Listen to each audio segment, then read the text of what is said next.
What's going on, ladies and gentlemen? Welcome back to another solo leveling Arise video. Alright guys, before we start off with the main content, I do want to say all my YouTube members who are paying $1.99 a month to support me, if you have been a member for 3+ months, you are going to be eligible to win yourself a Razer Kishu version 2 controller that will be useful for Android and for iPhones. It's coming in today. I bought it for 150 bucks and I will be doing a giveaway on my Discord. So make sure if you are a member for 3+ months and you have been, and I've obviously, supporting me, make sure you go join the Discord, connect your YouTube to your Discord. I'll be doing the giveaway there. October 15th is when the giveaway will end, and some lucky winner will be able to win themselves a $150 controller. That is the best way, in my opinion, to be playing mobile games. Works for all games, as a matter of fact, and I'll be shipping it out to anyone who's in Canada and US. If you are international, you will have to cover the shipping yourself, but I will pay for the controller, and that will be given away for free. So make sure, guys, if you are a supporter, remember, it's $1.99 a month to support me on YouTube. So you just got to pay $6 to be eligible to even do this. So that is going to be available. Now, two things I want to talk about. One I'm going to allude to real quick, and I'll make a whole different video on it. People are worried about the fact that SLA just made $6 million this month. Now, I just want to make something absolutely clear before I cover this on another video. $6 million in a month for only mobile purchases through Google and Apple is pretty crazy. You have to remember, they don't capture any PC purchases. They don't capture any purchases from the actual Netmarble shop or Zolo shop.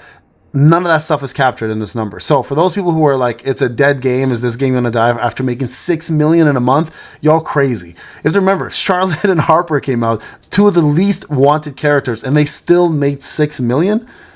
That should indicate quite a bit to you guys at how well this game is actually doing. So I'll talk about that in a separate video. I do want to do this one real quick for you guys, okay? So anyone who's struggling with this fight, first off, shout out to everybody who gave me this information. Woo here is going to be the main catalyst of this fight. I just want to show you guys a little tip and trick on getting this done without having to worry about the shield anymore. Now, what you do is you just build up his core attack here, build it up till it's ready. There it is, there. And then the first thing you're going to do is just going to jump in here as quick as you possibly can and just bust this guy with a stun, and he will not be doing his shield. Look at that. Boom, shield gone. No need to deal with this anymore. That is a trick that somebody had mentioned in a video, and I think maybe it was Alpha, and then a couple of people commented. Now, I use Harper, and that worked for me before with Paralyze, but some people are saying that it actually doesn't work with Paralyze. So I'm not 100% sure if I don't know what happened with my account. I don't know if it was just luck. Another way to get that stun off if you don't want to use Woo is having the bear tank in the shadow lineup, and he can actually stun on your behalf as well. So that's another great way to get the stun off and then not have to worry about it. So just summon him right away from the beginning, and then you're good to go. Okay, so here we're going to bring in Cha. Now at this point, he may not even cast his shield anymore. So you might not even need to use Woo. In case you want to, you can just bring him in for like a quick little punch, and then just get his core up like it does now. And then from there, you guys don't even have to worry about it anymore, right? So bring in Gun He, build this up. Make this life a lot easier. We're going to do a couple attacks here. We're going to do an ult. Now, you can see the damage he does is actually fairly big, so you do have to kind of do some level of mitigation so he doesn't like one-shot you, because he actually can hit really hard. At this stage especially, it starts becoming a little bit more prevalent, the damage that he does.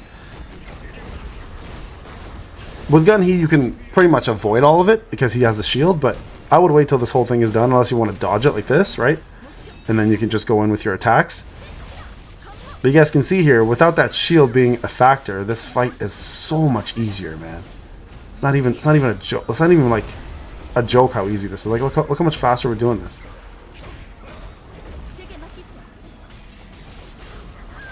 Hey, we gotta avoid some of this. Here we go. Here it comes. Avoid again. Damage in, damage out, ult, bring Gun He. I'm not even gonna use Woo. I keep Woo in like just in my back pocket in case I need the god to come out. You know, like you got to make it fair for the enemy as well. You can't let Woo come in and just destroy him with one shot. So we got to make it easier on the boss. And it's beautiful because like the only thing you don't have to worry about anymore is dealing with the shield. Like the rest of it's a joke. That's really the hardest part, right? Like everything else is it's super easy. Now, I mean, you can bring Woo in, obviously, if you need a little bit of MP. It wouldn't be the worst thing in the world to do. Here, we'll bring him in just for, like, this one attack. Here, we'll stun him even. Just to get a stun in, just to, you know, make a point here. Don't mess with the Woo.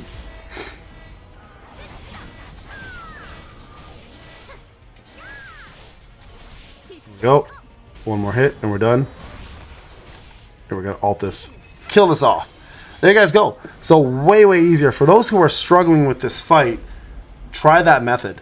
Okay, so the first thing you want to do is just build up your stun. And again, you don't need to necessarily bring Woo into this fight. If you don't want to bring Woo because you have, you know, some sort of a gripe against the god, you guys can just bring in whatever unit that can stun. So ideally, I think Woo's actually the only one that I can think of that can stun this effectively.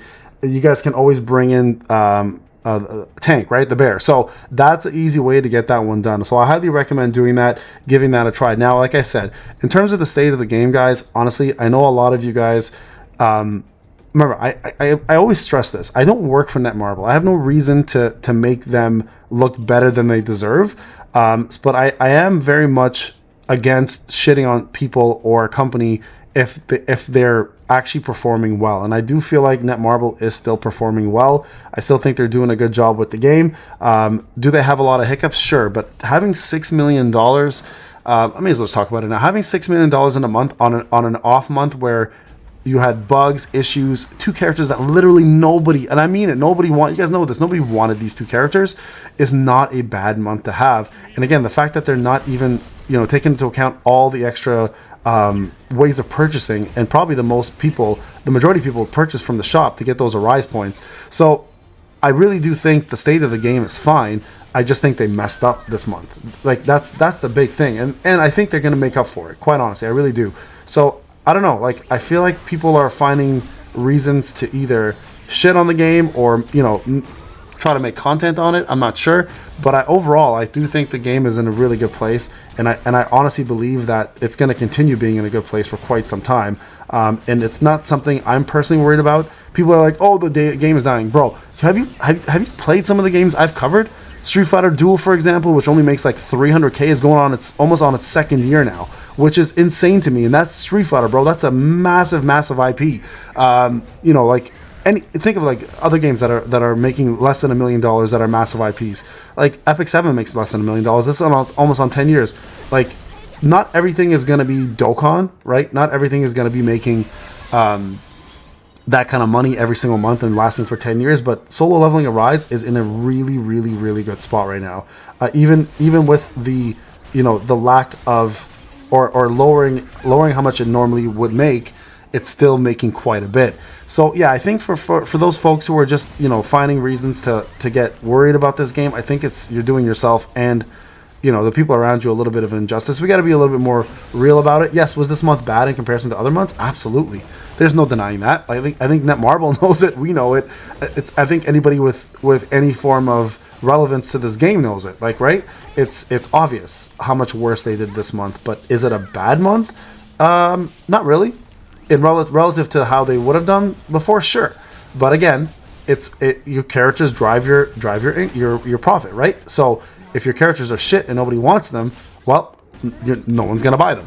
So in this case, they still sold quite a bit, but definitely not. They could have done way more and way better if they were just smart about it, right? Oh, I just died. So yeah, I just want to make sure that people understood, you know, where the game's at, and realistically, it's still a lot of money. Like they still have profited quite a bit. So yeah, guys, I would honestly stop worrying about it. I think a lot of people are like, "Oh, is this game dying, Payne? Like, have I just?" No, this game's not freaking dying, bro. $6 million is a lot of money in a month. That's a lot of money. Like, you guys have to understand how much money that is. Like it's a gacha game, right? Like, you have to remember they've pretty much done the hard parts. They've released everything. They've probably made the money back. They've probably made enough money the first month this game came out with $10 million. Or I don't know how much it was some crazy number, that probably covered them for the whole year, man. In terms of production value and cost and everything, they're fully fine. And again, that much money, $6 million in a month for any gacha is crazy. So don't worry about it, guys. Game's fine. I know for a lot of people this is a hard pill to swallow, because, you know, it's easy to jump on the bandwagon to be like, yeah, the game's dying, so let's all just say the same thing. And you know, this is gacha culture.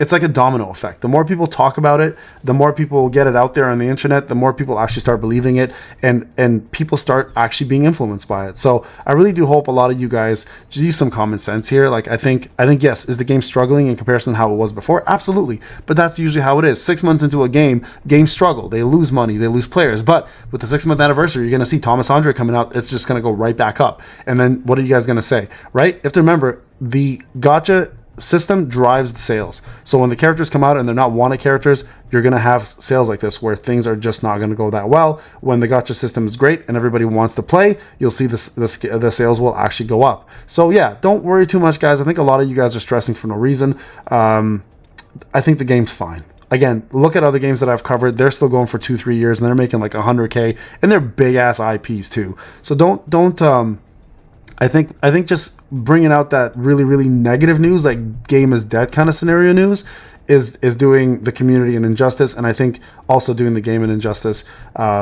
It's just not worth mentioning yet. You'll know when the game is dead. I've been through games that I've played through all the way till EOS, and I'm telling you, the notices are there. Like go back and watch my Ninja Tribe stuff. I guessed the game was going to shut down 2 months before it shut down, and it did, and it actually did shut down. So like understanding that, you know, talking about something ahead of time and not even 6 months in yet to say that it's going to shut down is to me is wild.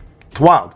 And again, $6 million is a lot for a game that's only, especially for a Sensory Tower report that is only covering one aspect of purchasing, right? Doesn't cover anything else. Remember when Steam comes out, this game's going to blow up. When it comes out to console, it's going to be even bigger. So there's a lot of good reasons to look forward to this, guys. Anyways, this is Payne. Thank you so much for watching, guys. I'll see you in the next video. Go check out that trick. Make your life a lot easier. See ya.